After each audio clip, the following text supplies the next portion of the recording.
Okay, today I'm going to be talking about a book published in the 1930s. And this book was actually part of a series called Molding the Mighty. And then the body part, or part of the body that it was discussing, was plugged in there. George F. Hewitt at the time was the one publishing this series in these books. Um, and he's actually an interesting old-time strongman. Well, I wouldn't maybe even categorize him as an old-time strongman. At the time, he was kind of more of maybe the influencer of the time. He was talking to the best athletes, learning their methods, and he was really understanding how to bring them to the general public in a way that they could understand. Which, if you do go through a lot of the old text, uh, at the time, all of the best athletes were looked upon as the subject matter experts. But when you read what they were putting out, it doesn't really have that cross kind of messaging where maybe, the everyday person could relate to it. It was just very technical, very to the point, and, basically this is what we do. And that's what I appreciate the most about George's work, is that he really hones in on breaking the layers down and seeing how this could be brought into everyday life. So I'm really excited to go over this one, and you're going to be surprised because the one we're going over today is molding a mighty back. And if you were just to think about that before we get into the context of the book, what does it mean to mold a mighty back? If someone were to publish this book today, I'm sure you can already imagine what this would look like. You would probably see maybe a traditional bro split, lat pull downs, rows, dumbbell rows, bodybuilding style approach, hopefully some deadlifts in there, but deadlifts aren't very common in the old bro splits these days. So if you're just thinking that, molding the mighty back, what it looks like today, when you first open this book, it just throws you for a loop, because this is what was considered how to build a strong, resilient back in the 1930s. And we're going to go over 10 exercises from this book. It says there's 15, but some of them just kind of bleed into the same. So we'll just review the 10 and go over some of the variations. So this is the book, Molding a Mighty Back. And they're very small books, very digestible, 40 pages.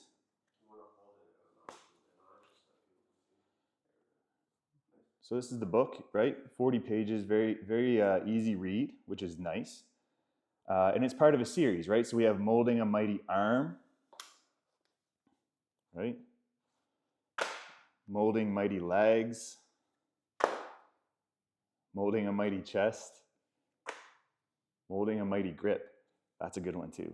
They're all good. And, we may do another video on one of the other ones, but if I was to make a recommendation of, going back and getting into some of the old stuff, this whole series is actually really good. There's another one that was part of this series that just was called Old Time Strongman Stunts. These ones are a little bit more specific to training and, discussing how the body works and that sort of thing.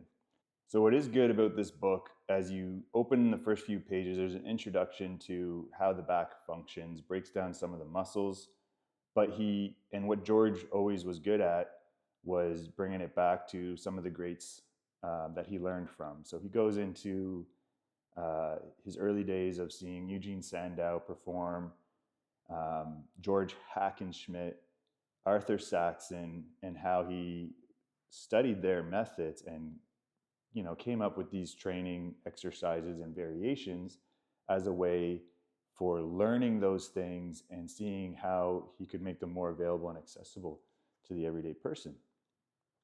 So getting into the first exercise from the book is an interesting one. And a lot of these types of exercises in most books back then are listed, and they're just as important as the weight stuff. There is a lot of body weight stuff in the old text, and a lot of people don't consider that. They think they're just lifting barbells and dumbbells and doing all of these odd lifts. There's a lot of body weight stuff, but there's a lot of isometrics. So in the first exercise, George gets into the isometric work of the neck in the erector spinae. So in this exercise, when you see the images, and it's always hard back then to really try to understand what they were trying to do with these images because there was no video or any way to show otherwise, you really have to read the fine print of what the point they're trying to get across with this isometric, because it essentially looks like he's just grabbing the back of his head and creating an isometric contraction. But he then gets into some movements of segmenting the spine. So this could be a nice introduction to spine flexion. He gets into how the positional change of the arms when doing the isometric changes the contractions of the upper back musculature. So you're getting a good stimulus for the neck, for the erector spinae. You're learning how to move your spine, and then you're grasping an understanding of the upper back musculature and how to contract it. This could fall under the old-time muscle control category, where we're learning how to contract and use our body before we even add any external loading. And a lot of this internal loading practice isn't really seen in today's fitness world. A lot of people don't understand the body or how to contract muscles before they jump on a machine, before they grab a dumbbell into their hand. And this was a big component to physical fitness back then, was to teach people how to just use their own bodies to create very basic contractions. And these are the type of things you could be even doing on a daily to help mitigate and relieve stiffness or, lack of movement, lack of equipment. So easy, accessible stuff. So exercise 2, again, another body weight only exercise, and I would still even label this more in that muscle control type movement practice, but it's a back bend. It's a standing back bend, training spinal extension, which if you've been around in the industry over the last 20 years or so, you've seen a lot of rules around bending your back and moving your spine come into play to say that it's very unsafe and you shouldn't do it. And there's really no concrete evidence to support that that's the case. And we should be understanding how to move the back and spine into these patterns so that worst case scenario, you have some kind of development and some range of motion there, or your body comprehends and understands that to some degree. You don't need to do extreme things if that's not warranted or you don't really have a goal for that. But understanding how to simply move your back into extension with control is highly recommended. You're going to get some opening of the abdominal wall, which people that sit all day tend to focus more on their hip flexors, but your abdominal wall stays in that very shortened position as well. So you're starting to understand how to open up that whole anterior chain. And it's basically just that, a standing back bend, minimal range of motion. You're looking to progressively overload it. The hands are being used for support on the hips, and we're learning how to segment the spine in reverse. So the Jefferson curl obviously is a very popular exercise these days because it kind of breaks the norm of spine movement, but counter to that, you got to move your spine the other ways too. So that's the same thing. If you're only moving the spine one way, it's going to be exposed in those other planes if and when that happens, which takes us into the next progression. And this is one of the ones where he goes into detail in a few ways. So in the early years of lifting objects and implements, a lot of lateral movement and side bending was used to get under load. And that's the bent press. So I actually did a whole video on the bent press. If you want to go back and even just, if that's something you're interested in, I go into a lot of the technique and build-ups to learning that exercise. But that exercise alone is limiting because it requires a lot of prerequisites and it's very specific to just that one movement, the bent press. But the bent press itself opens up a lot of opportunities to create movement. And that's what I appreciate about what George Hewitt was doing in this book, is he starts breaking down lateral flexion and rotation in different ways. So he does talk about the bent press. He talks about when doing a bent press, you can leverage more torso rotation by grabbing the opposing leg and actually pulling yourself even further into rotation. But he actually gets into like what I would say is like some of the first signs of the standing windmill. So there's some cool variations of the standing windmill. One in particular that I really like is placing the one that he shows where he's placing the hand on the small of the lower back. So this really enforces you to just think about using the trunk and the shoulder to move through that range of motion. And it could make for a great accessory exercise in your core training. It can make for a nice warm-up exercise. But again, we're talking about molding a mighty back here, and we have heavy standing windmills as like one of the main strength exercises. Just unheard of today, like unheard of. So lateral flexion, torso rotation under load overhead, that was considered how you mold a mighty back. A back that is capable of doing some shit. And this is, in my opinion, what's more important for the long haul is that you're working on developing strong movement capacities. And it would be great to just go through progressions like this as a starting point. You don't have to do a bent press. That gets into more extreme demonstrations of that strength. But starting to open these opportunities in lateral flexion and rotation would be just such a great starting point for a lot of individuals that really lack an understanding of the lower back musculature and its abilities to move in other planes of motion. So next exercise we're getting into here, I think this is number 4. We'll track it on the video. This is now again, even more emphasis here on the movement of the trunk and the torso. This exercise was popularized by Arthur Saxon.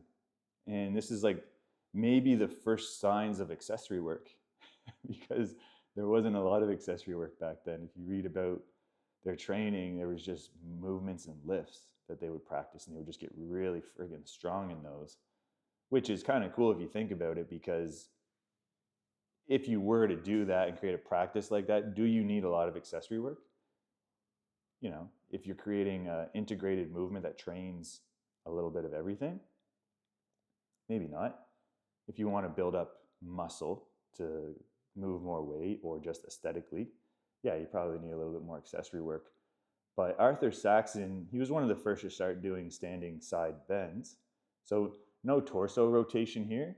It's just a standing overhead hold, and you're just moving laterally side to side. And he felt that this helped train up the muscles of the sides of the body, the obliques, and the QL muscles that were needed to perform some of the feats that he did. And he was actually known for unofficially bent pressing over 400 pounds in one hand, and officially, with judges in place, 371 pounds in one hand. So he was the strongest. He was considered the weightlifter strongman because he wasn't really a showman. He did the heavy shit. That was his show. He's the heaviest. He lifts the most weight. So it's called a Saxon side bend. We're standing with weight overhead. Obviously, this one, you don't even need weight, really, especially if you're not exposed to moving laterally side to side. I find it helpful to also introduce this exercise with just a dowel or a broomstick, but then you can hold dumbbells in the hands and you can start loading the pattern, and you're actually just thinking about shifting the body side to side in an overhead manner, which is kind of cool, right? Because the traditional side bends that you see today are done quite heavy and always held at the side, but Saxon was very specific about doing this in an overhead position because that was where the strength was needed the most. When weights were overhead and you were in this vulnerable position, you needed to have that strength to stand back up tall. So getting into the next exercise, this is a unique one. I would say this is more of a total body movement, a complex exercise maybe, complex movement. We're moving from the ground to overhead with 2 dumbbells in a swinging manner to then lower the dumbbells down in a crucifix stretch and back to the floor. So starting on the floor, this now brings a dynamic complexity to lifting weights. So that is pretty much missing for anyone that doesn't get into weightlifting, or I guess look outside the scope of a traditional fitness center, fitness gym, is kind of swinging and throwing of weights. So that was always some kind of practice back then. The kettlebell swing is probably the most popular one you see, but even the kettlebell swing is kind of limited in its movements, just very up and down. So in this exercise, we're starting from the ground. Think about a kettlebell swing to overhead, and then lowering of the weights to the side to come back down. So now we're exploring that lateral plane, training the shoulder, clavicle, in that straight arm strength kind of pattern. And we're doing it in a dynamic way, which is, a lot of these old time strongmen did have a gymnastics background. So I do think that in some ways, a lot of what they were doing back then, when they started lifting weights, they were thinking a lot about some of the things that they did in gymnastics, some of the things they would do on the rings, or some of the other exercises they would do, and they would just do that with weight. And even if you do look at how gymnasts train today, you will see a lot of that too in their accessory work. You'll see straight arm movements, very heavy dumbbells done to implement ring skills that are quite advanced and require a lot of conditioning. So it's a very cool exercise, and I think that that would be very accessible to anyone that can perform a kettlebell swing, and would open up a whole different line of tension through the body and get you training in a little bit more of a complex way when thinking about creating a more capable back. So moving into the next couple here start to move away from the weights again, but they just start to add a little bit more complexity to body weight movements. So this exercise I actually shared in a post on my Instagram feed is a hanging exercise, and we're performing some very specific decompression of the spine. And you would never guess that that's what he's trying to get across when you look at the picture. It just looks like someone hanging from a bar. But in the fine print in the notes, it talks about ensuring that you find a height you can hang from where just the toes reach the ground. So this is a bit difficult to do in today's modern gym. What I found worked really well for me in my setup was using my gym rings with a dowel laid across the height. So I would move the gym rings up to the height that allowed just my toes to touch the ground. I would be hanging fully with a straight arm and a little quite more relaxed in the upper body to allow for that full spinal decompression. And from that point, we're encouraging a walking pattern. So it's kind of like a hanging walk.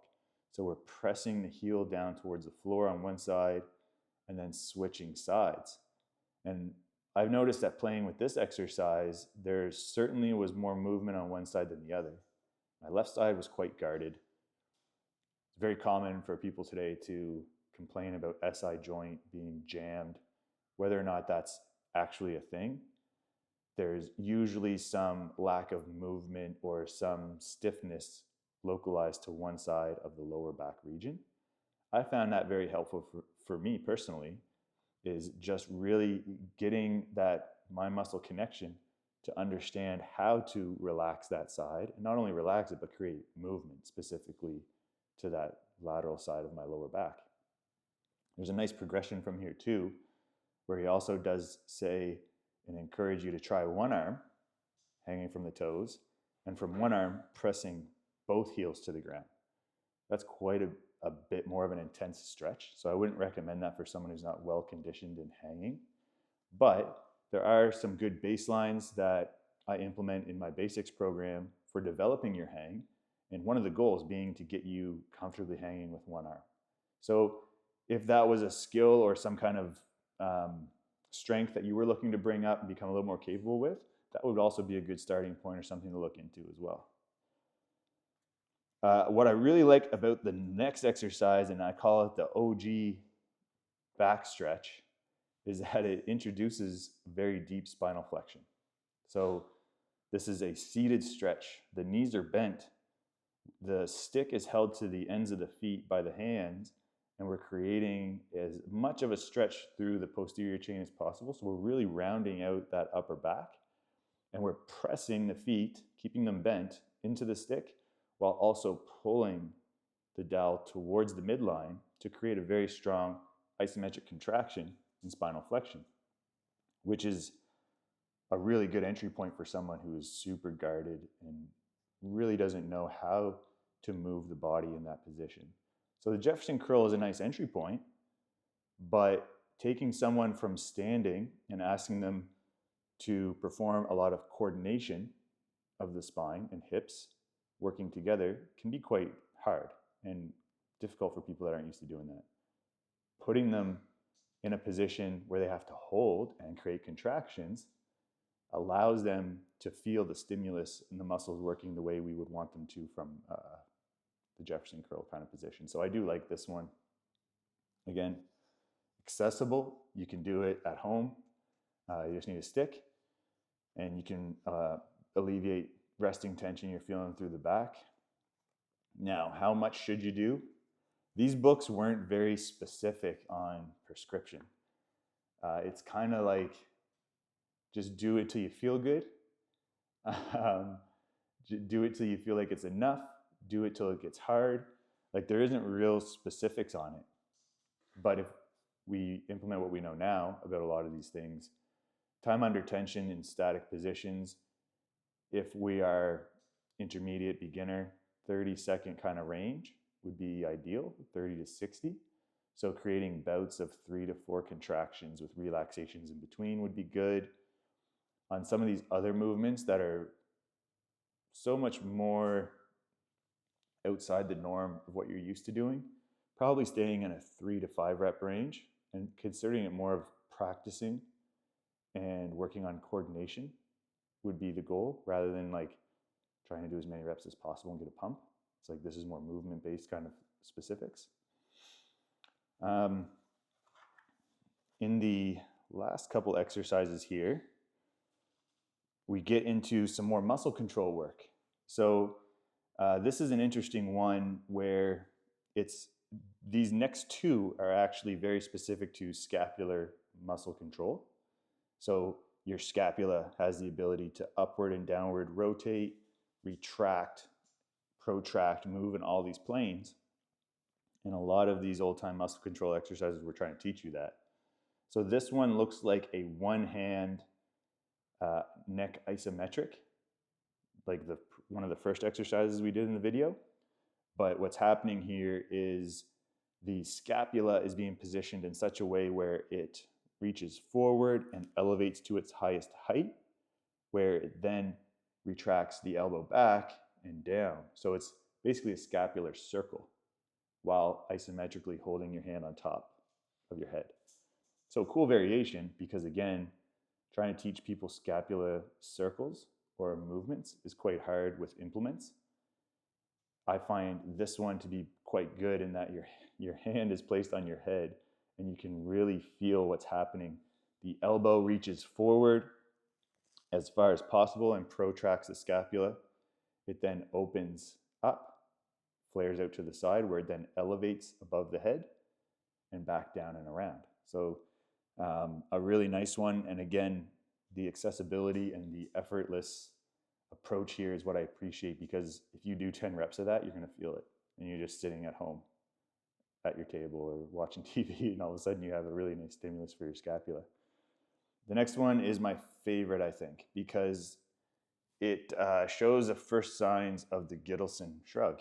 And the Gson Shrug is popularized by a strength coach in the 80s called Coach Gson. And he was more of a specialist in concussion prevention and methods. So he would perform a shrugging pattern unilaterally. So instead of just doing traditional weighted shrugs, he would do them to one side and control and create an isometric on the other side by holding onto a bench. So it was an interesting exercise because it was teaching you how to create stiffness and movement from one side to the other, And this book shows you how to do that with your body weight. So the Gson Shrug, you're holding one hand across your back to hold the arm, and that arm is actually pulling down to create resistance while you shrug up and around. So you'll need some prerequisite mobility, like if you can't grab your hands from the back. Here on this one, you'll feel like you might be limited there, but pretty accessible. You could even maybe use a strap and hold, like if you couldn't actually grab your wrist, you could probably hold a strap and pull that arm down, but you're creating an isometric shrug to one side of the body, which is quite cool. And again, easily accessible, and can really help alleviate tension in the neck, and even just start laying some groundwork to building some neck strength, which if you're not comfortable with putting on a neck harness or doing some of these other unconventional movements, this would be a really good starting point. Okay, so this is the last exercise I'm reviewing from the book. And like I said, when you grab the book, there's 15 exercises, but they're really just variants of the ones that I'm reviewing here. So, when you grab the book, you will see those variants a little more specifically. But this is some of the starting signs of the pullover. And the pullover was a dominant strength movement in those early years because it was the means to which the bar was pulled over to the chest. So whether it be a wrestler's bridge pullover press, where you're in a wrestling neck bridge and pulling weight over, or you're actually just pulling the weight from a lying position. So you would actually roll it or just pull it from wherever it was all the way to the chest. Those early signs of just trying to get the weight up created an opportunity to explore that movement a lot more. And what you see in the pullover in those early years was lying on the floor, because there wasn't benches like traditionally we see in gyms now. So lying on the floor and performing pullover actions, it's quite a nice mobility exercise. Now, in this one, he's performing a straight arm pullover, and it's alternate. So we're alternating sides. And this was another one I've shared on my socials before, which Sigmund Klein, who was around a bit later in those years, presented in one of his books from a bench. But in these early years, George Hewitt presents it from lying on a floor. A lot of other old-time strongmen at the time were starting to present it that way as well. Just a really nice movement. And what we're thinking about doing here, we're now loading shoulder flexion in a lying position alternately. So you're getting some rotational movement. You're getting an ability to reach and just focus on one side at a time. And we're pulling back in. We're getting that shoulder extension pattern trained up, which helps train parts of the back as well that support and stabilize the shoulder. So again, what you're looking to do here, this is very lightweight. 5 pounds to start, something very light.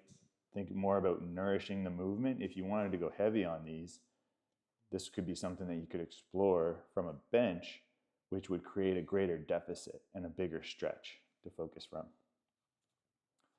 So those are the big ones from Hewitt's Molding the Mighty Back.